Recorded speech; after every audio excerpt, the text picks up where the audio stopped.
بسم اللہ الرحمن الرحیم۔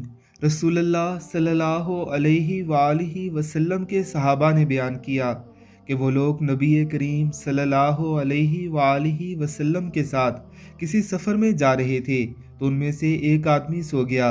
اتنے میں ایک دوسرے آدمی اس کی رسی لینے گیا، جس سے وہ سونے والا شخص ڈر گیا۔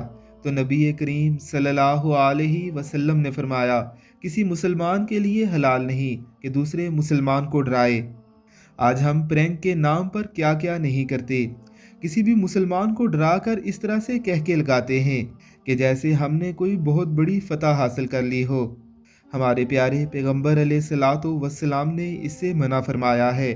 آقا علیہ الصلوۃ والسلام کی مبارک باتوں کے سامنے کسی بھی ہنسی مذاق یا شگل میلے کی کوئی حیثیت ہی نہیں۔ آج سے ہی عزم کیجئے کہ ایسی کوئی بھی حرکت کرنے سے پہلے اس حدیث مبارکہ کو ذہن میں رکھیں گے انشاءاللہ العزیز۔